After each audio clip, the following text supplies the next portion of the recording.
चलो भाई, चौथी कैटेगरी आती है आपकी रेशनल फंक्शन।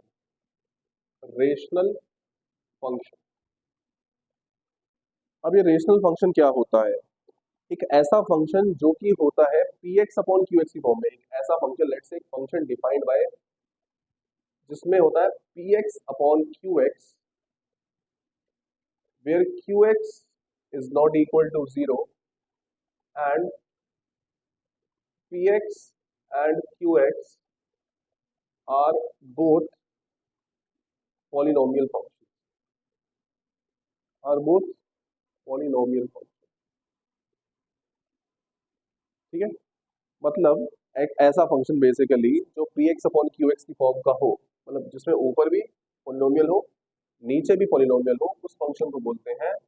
इस फंक्शन को याद रखना, जो P X upon Q X की फॉर्म में हो उसको रेशनल फंक्शन बोलते हैं। रेशनल नंबर क्या पड़ेगा? रेशनल नंबर क्या होता है? जो पी अपॉन क्यू की फॉर्म में होता है उसको रेशनल नंबर बोलते हैं। जो P X upon Q X की फॉर्म में होता है उसको रेशनल फंक्शन बोलते हैं। और ये मैंने आगे क्या लिखा, Q X should not be equal to zero. ध्यान से देखो, क्यू एक्स अगर जीरो के इक्वल हो गया, अगर क्यू एक्स जीरो के इक्वल हो गया तो मुझे क्या मिलेगा? फंक्शन नॉट डिफाइंड मिलेगा। बात समझ आती है? तो ये है कहानी। अब इसको एग्जाम्पल देता हूँ समझाने के लिए। डोमेन में नहीं बता सकता, रेंज में नहीं बता सकता, उसका स्पेसिफिक रीजन समझ रहा है। फॉर एग्जाम्पल, मान लो मैं आपको बोलता हूँ एक फंक्शन है जो कि है एक्स स्क्वायर माइनस का फोर, नीचे एक्स माइनस, ऊपर क्या है? पॉलिनोमियल, नीचे क्या है? पॉलिनोमियल। अब क्योंकि मैं पॉलिनोमियल को पॉलिनोमियल से डिवाइड कर रहा हूँ तो ये फंक्शन कहलाएगा रेशनल फंक्शन। अब आपने मुझे कहा कि इसकी डोमेन बता दो, रेंज तो बात की बात है, अभी मैं इसकी डोमेन बताता हूँ आपको। रेशनल फंक्शन जब भी लिखोगे आपको ये चीज लिखनी पड़ेगी, जो नीचे डिनोमिनेटर में जो फंक्शन है वो जीरो के इक्वल नहीं हो सकता।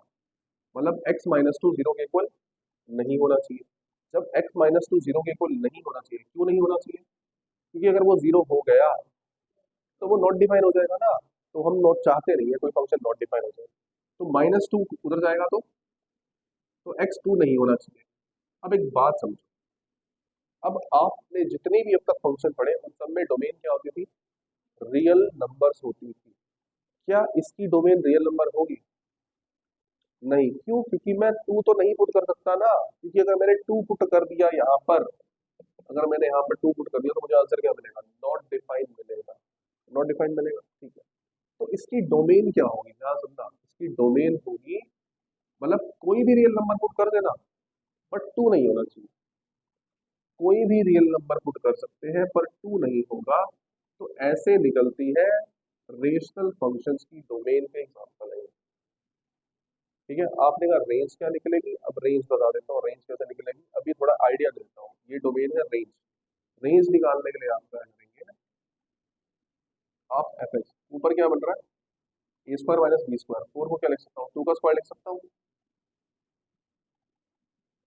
तो ए प्लस बी, ए माइनस बी, तो एक्स माइनस टू से एक्स माइनस टू गया, एफ एक्स क्या आया?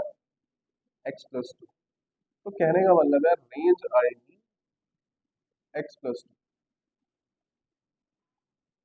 ठीक है, अभी एक्स प्लस टू कैसे आएगी वो अलग चीज है, वो बाद में पढ़ेंगे। ठीक है, अभी फिलहाल तुम इस हालत में होने की कैसे आएगी। मेरी बात समझ आ रही है कि नहीं आ रही है? रेंज निकलती है ऐसे, डोमेन निकलती है वैसे। इस चीज को फिलहाल इग्नोर मारो, हम ये क्वेश्चंस में पढ़ेंगे बाद में, डिटेल में पढ़ेंगे। ठीक है।